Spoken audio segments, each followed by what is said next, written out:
নমস্কার বন্ধুরা, সবাইকে স্বাগত আমার এই নতুন একটা ভিডিওতে। আমাদের রেলে গ্রুপ ডি 2024-25-এর বিগত বছরের বিজ্ঞানের প্রশ্ন সমাধানের যে সৃষ্টি শুরু হয়েছিল, আজ তার দ্বিতীয় পর্ব। আগের ভিডিওতে আমরা 27শে নভেম্বর ফার্স্ট শিফটের বিজ্ঞানের প্রশ্নগুলো সমাধান করেছিলাম। আর আজকের এই ভিডিওতে আমরা আলোচনা করব 27শে নভেম্বরের সেকেন্ড শিফট। সেকেন্ড শিফটে আসা সমস্ত গুরুত্বপূর্ণ বিজ্ঞানের প্রশ্ন নিয়ে। প্রতিটি প্রশ্নের উত্তর আমরা একদম বিস্তারিতভাবে বুঝবো, যাতে আগামী পরীক্ষায় আপনাদের খুব সুবিধা হয়। তাই ভিডিওটি একদম শেষ পর্যন্ত দেখুন। আর চ্যানেলে নতুন হয়ে থাকলে সায়েন্সের আরও এরকম ক্লাসের জন্য অবশ্যই সাবস্ক্রাইব করে পাশে থাকবেন। চলো তাহলে এবার শুরু করা যাক। দেখো, প্রথম প্রশ্ন কি বলছে, জীবের যৌন জননের সঠিক বৈশিষ্ট্যটি নির্বাচন করুন। একটি জনকের একেবারে হুবহু সন্তান উৎপন্ন করে, এটি খুব বড় সংখ্যায় সন্তান উৎপন্ন করে, এটি কেবল একজন জনকের ডিএনএ সন্তান পাঠায়, এটি সন্তানের দুই পিতামাতার ডিএনএ কে সংযুক্ত করে। দেখো, সেক্সুয়াল রিপ্রোডাকশনে বলেছে কি একেবারে হুবহু সন্তান পাওয়া যায় না, ভুল। এটি খুব বড় সংখ্যার সন্তান উৎপন্ন করে, ভুল। এটি কেবল একজন জনকের ডিএনএ সন্তান পাঠায় না, দুজনের তাই পাবে। এটি সন্তানের দুই পিতামাতার ডিএনএ কে সংযুক্ত করে, সঠিক উত্তর ডি। দেখো, এনসিআরটিতে কি বলেছে, যৌন জননের মূল বৈশিষ্ট্য হলো একটি দ্বিপিত্রিক। এতে পুরুষ ও স্ত্রী গ্যামেটের মিলনের ফলে জাইগোট তৈরি হয়, যার ফলে অপত্য জীবের দুই পিতামাতার জিনগত বৈচিত্র্য দেখা যায়। হুবহু একই রকম সন্তান তৈরি হওয়াকে কুলন বলে, যা অযৌন জননের বৈশিষ্ট্য। এই হুবহু সন্তান কোথায় পাওয়া যায়? অযৌন জননে। পরের প্রশ্ন, মোটর গাছ অন্য গাছ বা অবলম্বনে আরোহণের জন্য কোন অঙ্গটি ব্যবহার করে? বলতে যাচ্ছে মোটর গাছ আরোহণের জন্য বা লতিয়ে ওঠার জন্য কোন অঙ্গকে ব্যবহার করে? সঠিক উত্তর হবে প্রবাহ, চোষক না আকর্ষ? সঠিক উত্তর হবে আকর্ষ। সেটিতে কি বলছে, মোটর গাছ দুর্বল কাণ্ডের উদ্ভিদ, এটি আরোহণের জন্য সুতোর মতো বিশেষ অঙ্গ আকর্ষ ব্যবহার করে। এগুলো স্পর্শতার হয় এবং কোনো অবলম্বন সংস্পর্শে এলে তাকে জড়িয়ে ধরে। পরের প্রশ্ন, ক্রিকেট খেলোয়াড় দ্রুত গতিতে আসা বল ধরার সময় হাত পিছনের দিকে টেনে নেয় কেন? বলের সংস্পর্শের সময় বাড়াতে দেওয়া, যাতে হাতে লাগা বল কমে যায়, বলের ত্বরণ বাড়ানোর জন্য, বলের ভরবেগ কমানোর জন্য, বলের উপর কার্যকর বল বাড়ানোর জন্য? সঠিক উত্তর হবে এ, বলের সংস্পর্শের সময় বাড়িয়ে দেওয়া, যাতে হাতে লাগা বল কমে যায়। দেখো, এনসিআরটিতে কি বলছে, নিউটনের দ্বিতীয় গতিসূত্র অনুযায়ী বল সমান সমান পি বাই টি, বা পি মানে কি? ভরবেগের পরিবর্তন। হাত পিছনের দিকে টানলে ভরবেগ শূন্য হওয়ার জন্য সময় বেড়ে যায়। আমি হাত যখন পিছনের দিকে টানছি তখন ভরবেগ শূন্য হয়, আর তার জন্য সময় বেড়ে যায়, ফলে ঘাত বল হ্রাস পায় এবং হাতে কম আঘাত লাগে। 4 নম্বর প্রশ্ন কি বলছে, দেখো, প্রাণীদের যক্কলায় চর্বি কোষগুলো মানে ফ্যাট কোষগুলো লবিউল হিসাবে থাকে, যা ড্যাশের বিভাজন দ্বারা পৃথক থাকে। কোলোজেন বা ইলাস্টিন তন্তু, পিত্ত বা তন্তু বা লসিকা, কঙ্কাল তন্তু বা কন্ডার, রেডিকুলার তন্তু বা প্লাজমা? এটা হবে না, প্লাজমা তো আসছেই না, কঙ্কাল তন্তুতে হবে না, পিত্ত তন্তু বা লসিকা হবে না।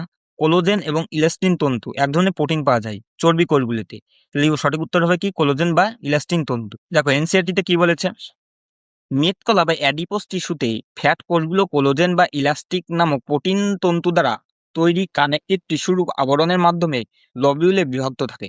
অ্যাডিপোস টিস্যু একটি কানেকটিভ টিস্যু, তাই কানেকটিভ টিস্যুর আবরণের মাধ্যমে লবিউলে বিভক্ত থাকে। 5 নম্বর প্রশ্ন, দেখো, নিচের কোনটি আল্ট্রাসাউন্ডের প্রয়োগ নয়? বলছে সাধারণ শ্রবণ পরীক্ষা, ধাতু ব্লকের ফাটল নির্ণয়, বস্তুর পরিষ্কার পরিচ্ছন্নতা, medical imaging. Medical imaging medical imaging ultrasound প্রয়োগ করা হয়, বস্তুর পরিষ্কার পরিচ্ছন্নতা করা হয়, বলতে ধাতুর ব্লকের ফাটল পরীক্ষাও করা হয়, বলতে সাধারণ শ্রবণ পরীক্ষাতে আল্ট্রাসাউন্ড ব্যবহার করা হয় না। তাহলে সঠিক উত্তর হবে অপশন এ। এবার দেখি এনসিআরটিতে কি বলেছে, আল্ট্রাসাউন্ডের কম্পাঙ্ক 20,000 হার্টজের বেশি, যা মানুষের কানে শোনা যায় না, তাই এটি দিয়ে শ্রবণ ক্ষমতা পরীক্ষা করা সম্ভব নয়। এটি ইকোকার্ডিওগ্রাফি, মেটাল টেস্টিং এবং আল্ট্রাসনিক ক্লিনিংয়ে ব্যবহৃত হয়। তাহলে কি হবে সঠিক উত্তর? সাধারণ শ্রবণ পরীক্ষায় এটা ব্যবহার করা যায় না। পরের প্রশ্ন, ধাতুর ক্ষয় এমন একটি প্রক্রিয়া যাতে ধাতু নিজের রং স্থায়ীভাবে বদলে ফেলে? হবে না। ধাতু পরিবেশের উপাদানের সাথে বিক্রিয়া করে অক্সাইড, সালফাইড এবং কার্বনে রূপান্তরিত করে হয়। সঠিক উত্তর হবে ধাতু পরিবেশের উপাদানের সাথে বিক্রিয়া করে অক্সাইড, সালফাইড এবং কার্বনেটে রূপান্তরিত হয়ে যায়। এনসিইআরটিতে বলছে বায়ুর অক্সিজেন, জলীয় বাষ্প এবং রাসায়নিক পদার্থের প্রভাবে ধাতুর উপরিভাগ ধীরে ধীরে নষ্ট হওয়াকে ক্ষয় বলে। যেমন লোহার মরিচা অক্সাইডে, তামার সবুজ স্তর কার্বনেট। বংশগতির ক্ষেত্রে মেন্ডেলের সিদ্ধান্ত কোনটি? অপশানে প্রতিটি বৈশিষ্ট্য তিনটি জিন দ্বারা নিয়ন্ত্রিত, প্রতিটি বৈশিষ্ট্য তিনটি জিন দ্বারা নিয়ন্ত্রিত, প্রতিটি বৈশিষ্ট্য একটি ক্রোমোজোম দ্বারা নিয়ন্ত্রিত, প্রতিটি বৈশিষ্ট্য দুটি ফ্যাক্টর বা অ্যালিল দ্বারা নিয়ন্ত্রিত। ডি বলেছে প্রতিটি বৈশিষ্ট্য একটি ফ্যাক্টর দ্বারা নিয়ন্ত্রিত। সঠিক উত্তর সি, প্রতিটি বৈশিষ্ট্য দুটি ফ্যাক্টর দ্বারা নিয়ন্ত্রিত হয়। দেখো এনসিইআরটিতে বলেছে মেন্ডেলের মতে প্রতিটি চারিত্রিক বৈশিষ্ট্য একজোড়া ফ্যাক্টর, যাকে এখন অ্যালিল বলা হয়, দ্বারা নিয়ন্ত্রিত হয়। এর মধ্যে একটি প্রকট এবং অন্যটি প্রচ্ছন্ন হয়। একটি প্রকট হবে আর অন্যটি প্রচ্ছন্ন, মানে একটা যদি বড় হয় একটা ছোট হবে। গ্যাসের উপর চাপ বাড়ানোর ফলাফল কি? গ্যাসের বাষ্পায়ন, গতিশক্তি বৃদ্ধি, অন্ত আণবিক স্থান বৃদ্ধি, অন্ত আণবিক স্থান হ্রাস। দেখো গ্যাসের মলিকুল বহু দূরে দূরে থাকে, বহু দূরে দূরে থাকে, কিন্তু আমি এর মধ্যে যে চাপ বাড়ানো হয়, মনে করো একটা পিস্টন দিয়ে তুমি এর মধ্যে চাপ প্রয়োগ করলে, তখন কি হবে? গ্যাসের অণুগুলো এরকম হয়ে যাবে, মানে পাশাপাশি চলে আসবে, পাশাপাশি চলে আসবে। তাহলে অন্ত আণবিক স্থান হ্রাস মানে পাশের মধ্যেকার যে দূরত্ব সেটা কমবে, দূরত্ব কমবে, তাই বলছে অন্ত আণবিক স্থান হ্রাস পাবে। তো এনসিইআরটিতে কি বলেছে? বলছে গ্যাসের কণাগুলোর মধ্যে প্রচুর ফাঁকা স্থান থাকে, চাপ প্রয়োগ করলে কণাগুলো একে অপরের কাছে চলে আসে, অর্থাৎ অন্ত আণবিক স্থান কমে যায় এবং গ্যাস সংকুচিত হয়। দেখো 9 নম্বর প্রশ্নে বলেছে একটি বস্তুকে 78.8 মিটার উচ্চতা থেকে ফেলা হলো ভূমি স্পর্শ করতে কত সময় লাগবে? তাহলে চলো আমরা অঙ্কটা করি। বলেছে 78.4 মিটার উচ্চতা থেকে ফেলা হলো, তাহলে উচ্চতা কত হবে?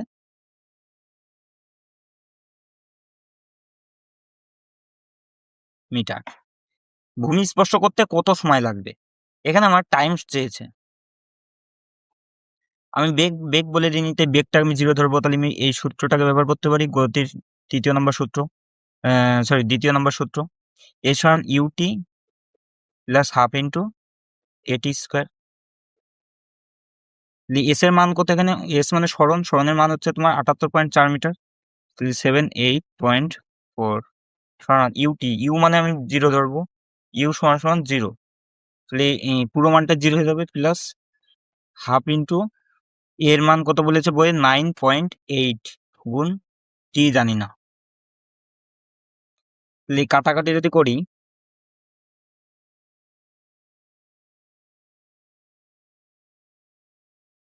তাহলে 4.9 এপাশে গুণ অবস্থায় আছে, ওইদিকে দিয়ে ভাগ, তাহলে 78.4 বাই 4.9 সমান টি স্কোয়ার। তাহলে দশমিক উঠিয়ে দিলে কত হচ্ছে? কত দেওয়া যায়? 7 দিয়ে করলে 7 7 49, 7 দিয়ে করলে 7 কে 7, 7 কে 7, 7 14, আবার 7 দিয়ে করলে হচ্ছে কত? 7 কে 7, 42, 6 7 42, 16, তাহলে টি স্কোয়ার মান হচ্ছে 16, যাতে টির মান হবে 8। ফসলের জন্য জল প্রাপ্যতা বৃদ্ধিতে সেচের নতুন উদ্যোগ কোনটি? বৃষ্টির জল সংরক্ষণ ও জল বিভাজক ব্যবস্থাপনা, সার ও রাসায়নিক স্প্রে, ডিপে সেচ ও শস্য অবর্তনা, স্প্রিংকলার সেচ ও লাঙল দেওয়া। সঠিক উত্তর হবে এ, বৃষ্টির জল সংরক্ষণ ও জল বিভাজকা ব্যবস্থাপনা। দেখো এনসিইআরটি কি বলছে?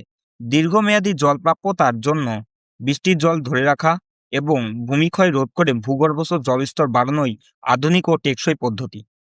11 নম্বর প্রশ্ন, তারের দৈর্ঘ্য দ্বিগুণ এবং প্রস্থচ্ছেদের ক্ষেত্রফল অর্ধেক করলে রোধ কত হবে? দেখো আমরা রোধ সমান সমান কি জানি? রো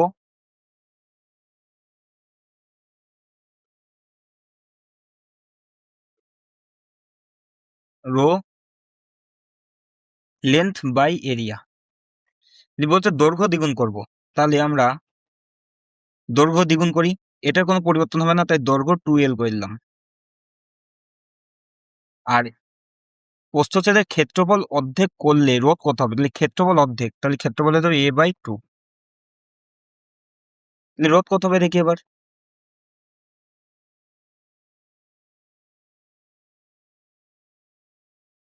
a/2টা উপরে যে 2 হয়ে যাবে, তাহলে কি হচ্ছে সমান সমান রো 4L বাই এরিয়া। তাহলে কি হবে, মূল রোধের 1/4 গুণ হবে, মূল রোধের 4 গুণ হবে, মূল রোধের 2 গুণ, তাহলে সঠিক উত্তর হচ্ছে কি 4 গুণ হচ্ছে না 4, আমি এটা এভাবে লিখতে পারি এল বাই এরিয়া, মূল রোধের 4 গুণ হবে। সঠিক উত্তর বি, মূল রোধের 4 গুণ। রাসায়নিক শক্তি থেকে তাপ শক্তিতে রূপান্তর সেরা উদাহরণ কোনটি? বৈদ্যুতিক চালিত মোটর, সৌর কুকার, খাবার গরম করা, ব্যাটারি দিয়ে বাল্ব জ্বালানো, কাঠ কাঠ পোড়ানো। সঠিক উত্তর হবে কাঠ পোড়ানো। বলতে রাসায়নিক শক্তি থেকে তাপ শক্তি, কাঠ পোড়ানো সঠিক উত্তর। এনসিইআরটিতে কি বলেছে? কাঠ পোড়ানো একটি দহন প্রক্রিয়া যেখানে কাঠের সঞ্চিত রাসায়নিক শক্তি তাপ ও আলোক শক্তিতে রূপান্তরিত হয়। এখানে কিসের উদাহরণ এটা? আইসোটোপ হবে, আইসোটোন হবে, আইসো ইলেকট্রনিক আর আইসো বার। এটা কিসের উদাহরণ হবে? দেখো এয়ার মানে কি? আর্গন।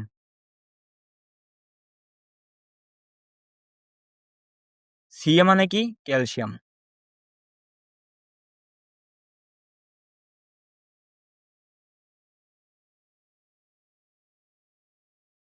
তাহলে এখানে কি দেখতে পাচ্ছ তোমরা? ভর সংখ্যা এরও 40, আর্গনের ক্যালসিয়ামেরও 40, তাহলে এখানে ভর সংখ্যা 40 কিন্তু পারমাণবিক সংখ্যা আলাদা। তাহলে আমরা কি জানি, যার ভর সংখ্যা সমান কিন্তু পারমাণবিক সংখ্যা আলাদা তাকে আমরা বলে হয় আইসোবার, তাকে আমরা আইসোবার বলি। তাহলে এটা কি একটা আইসোবার। একটি গাছ উপরে রোদে রেখে দিলে সেটি শুকিয়ে যায় কেন? বলে জাইলেম দিয়ে খাদ্য পরিবহন বন্ধ হয়, জাইলেম দিয়ে জল পরিবহন শুরু হয়, ফোলেম দিয়ে খাদ্য পরিবহন শুরু হয়, জাইলেম দিয়ে জল পরিবহন বন্ধ হয়ে যায়। এবার একটি গাছ উপরে রোদে রেখে দিলে সেটি শুকিয়ে যায় কেন? কারণ জাইলেম দিয়ে জল পরিবহন বন্ধ হয়ে যায়। দেখো এনসিইআরটি কি বলছে? বলে শিকড় মাটি থেকে বিচ্ছিন্ন হওয়ায় জাইলেম বাহিকার মাধ্যমে জল সংবহন বন্ধ হয়ে যায়। রোদে প্রশোধন চলতে থাকায় কোষের জল কমে যায় এবং গাছটি নেতিয়ে পড়ে বা শুকিয়ে যায়। গাছটি নেতিয়ে পড়ে বা শুকিয়ে যায়। 15 নম্বর প্রশ্ন কি বলছে? কার্বনের কোন বৈশিষ্ট্যের জন্য প্রচুর জৈব যৌগ তৈরি হয়? 1. কেবল চতুর্যোজ্যতা, কেবল ক্যাটিনেশন, দ্রবণীয়তা, চতুর্যোজ্যতা এবং ক্যাটিনেশন উভয়ই। চতুর্যোজ্যতা এবং ক্যাটিনেশন উভয়। দেখো কার্বনের 4টি যোজ্যতা থাকে, অন্য পরমাণুর সাথে যুক্ত হতে সাহায্য করে এবং ক্যাটিনেশনের ধর্মের মাধ্যমে একটি দীর্ঘ কার্বন শৃঙ্খল তৈরি করতে পারে। এই দুটি বিপুল সংখ্যক জৈব যৌগের মূল কারণ। জৈব যৌগের মূল কারণ কি? কার্বনের 4টি যোজ্যতা থাকে আর পরমাণুর সাথে যুক্ত হতে সাহায্য করে এবং ক্যাটিনেশন ধর্মের মাধ্যমে একটি দীর্ঘ কার্বন শৃঙ্খল তৈরি করতে পারে। এটি দুটি বিপুল সংখ্যক জৈব যৌগের মূল কারণ। 16 নম্বর প্রশ্ন কি বলছে? বলছে আকরিক থেকে অপদ্রব্য বা সরানোর জন্য প্রক্রিয়াটি কিসের উপর ভিত্তি করা হয়? অপশন এ কেবল ভৌত ধর্ম, অপশন বি রাসায়নিক বা ভৌত ধর্ম, কেবল রাসায়নিক ধর্ম, আর ডি হচ্ছে প্রতিসরাঙ্ক। অপশন বি রাসায়নিক বা ভৌত ধর্ম। বলছে আকরিকের ঘনত্ব, চুম্বকত্ব অথবা নির্দিষ্ট দ্রবকে দ্রবণীয়তা রাসায়নিক ধর্মের পার্থক্যের উপর ভিত্তি করে খনিজ মৌল বা গ্যাং পৃথক করা হয়। তাহলে এটা কি হবে? রাসায়নিক বা ভৌত ধর্ম দুটোই হবে। হাইড্রোক্লোরিক অ্যাসিডের সাথে সোডিয়াম কার্বনেট ও সোডিয়াম বাইকার্বনেটের বিক্রিয়ার মিল কোথায়?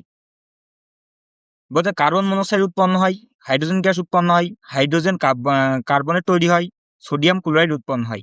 সঠিক উত্তর ডি। কি বলছে দেখো?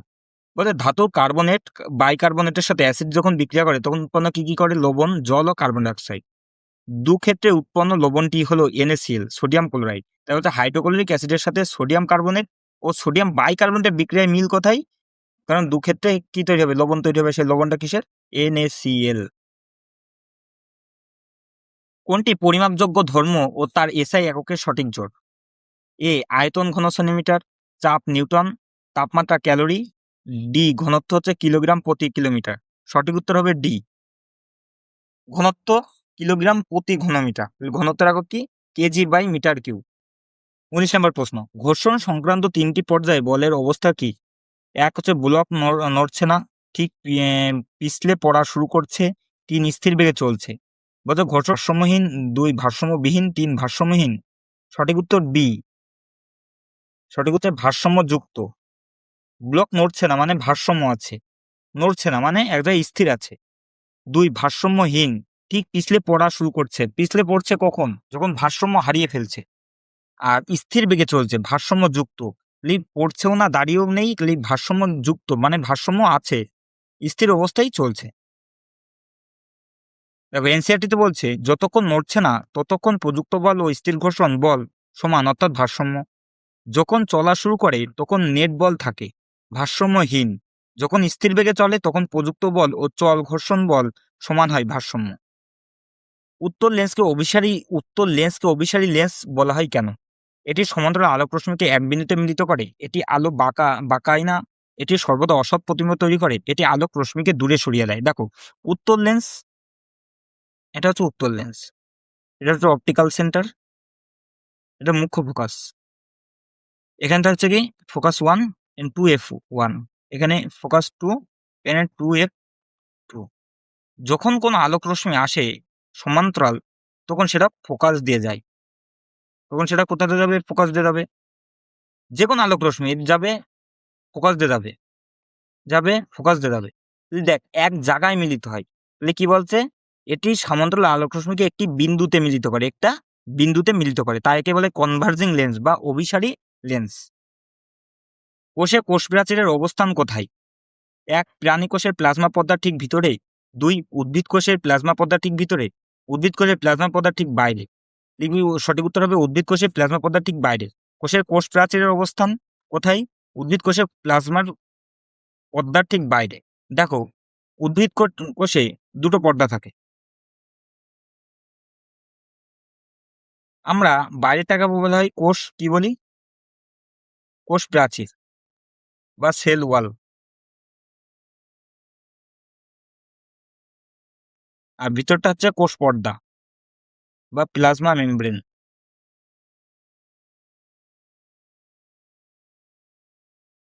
এবার এটা তো উদ্ভিদ কোষ, এটা উদ্ভিদ, কিন্তু প্রাণী কোষের থাকে না। প্রাণী কোষে কি থাকে না? কোষ প্রাচীর থাকে না।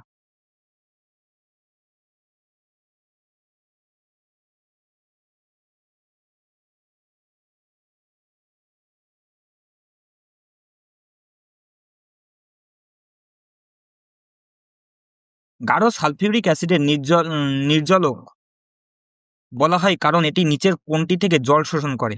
প্রোপেন থেকে, সোডিয়াম হাইড্রোক্সাইড থেকে, অ্যামোনিয়াম গ্যাস থেকে, গ্লুকোজ। সঠিক উত্তর হবে গ্লুকোজ থেকে। দেখো ওটা গাঢ় H2SO4 hydrochloric sulphuric acid, H2SO মানে সালফিউরিক অ্যাসিড কার্বোহাইড্রেট যেমন চিনি ও গ্লুকোজ থেকে জল উপাদান H এবং O শোষণ করে শুধু কালো কার্বন অবশেষ হিসাবে ফেলে রাখে। তাহলে কি বলছে? গাঢ় সালফিউরিক অ্যাসিডের নির্জলক বলা হয় কারণ এটি নিচের কোনটি থেকে জল শোষণ করে? গ্লুকোজ থেকে। এককোষী জীবের সমান জিনগত উপাদান সহ দুটি সমান আপাত্য কোষের বিভাজনকে কি বলা হয়? এককোষী জীবের সমান জিনগত উপাদান সহ দুটি সমান অপাত্য কোষ বিভাজনকে কি বলা হয়? একটা হবে তোমার প্রকোদগম, রেণু উৎপাদন, দ্বিবিন্যাস বা বাইনারি ফিশন বা দ্বিবিভাজন। এককোষী জীবের সমান জিনগত উপাদান দুটি সমান অপাত্য কোষ বিভাজন সৃষ্টি করে। দেখো বাইনারি ফিউশন শুধুমাত্র এককোষী প্রাণীদেরই ঘটে। বাইনারি ফিউশন শুধুমাত্র এককোষী প্রাণীদেরই ঘটে। এদের কয়টি উদাহরণ হচ্ছে মনে রাখবে তোমরা: অ্যামিবা, প্যারামেসিয়াম, ইউগেলিনা, ব্যাকটেরিয়া, লিসমেনিয়া, প্রোটোজোয়া। দেখো এনসিইআরটিতে কি বলেছে? বলছে অ্যামিবার মতো এককোষী জীবের মাইটোসিস পদ্ধতিতে একটি কোষ বিভক্ত হয়ে দুটি সমান মাপের ও সমগুণ সম্পন্ন অপাত্য কোষ তৈরি হওয়াকেই বাইনারি ফিউশন বলে বা দ্বিবিভাজন বলে। 24 নম্বর প্রশ্ন কি বলেছে? নিচের কোন কারণগুলো বাড়লে পরিবাহীর রোধ বাড়বে? নিচের কোন কারণগুলো বাড়লে পরিবাহীর রোধ বাড়বে? পরিবাহীর তাপমাত্রা, পরিবাহীর দৈর্ঘ্য, 3 নম্বর বলেছে প্রস্থচ্ছেদের ক্ষেত্রফল। সঠিক উত্তর হবে পরিবাহীর তাপমাত্রা আর পরিবাহীর দৈর্ঘ্য। তোমরা মনে রাখবে রোধ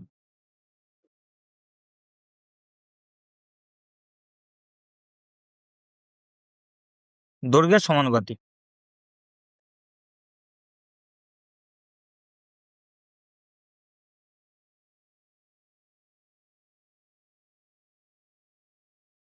তাপমাত্রার সাথে কি পাই? বৃদ্ধি পাই।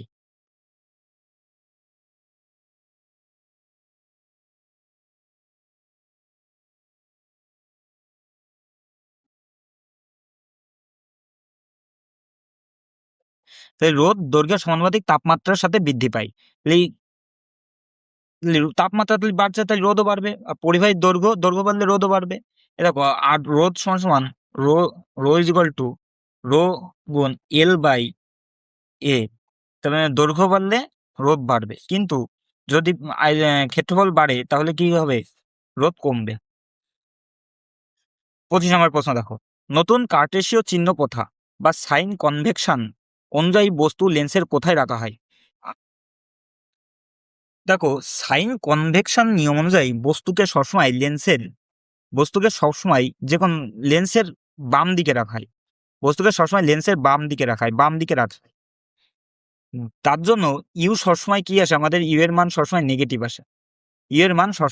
আসে।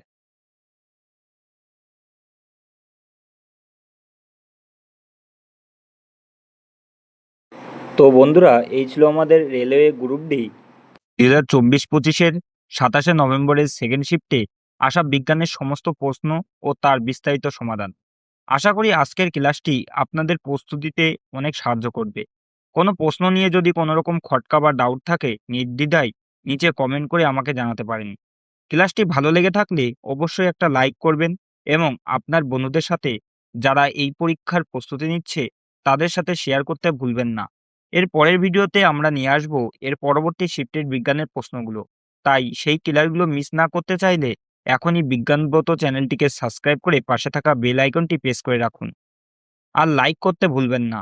সবাই ভালো থাকবেন, সুস্থ থাকবেন এবং মন দিয়ে পড়াশোনা করতে থাকুন। ধন্যবাদ। জয় হিন্দ।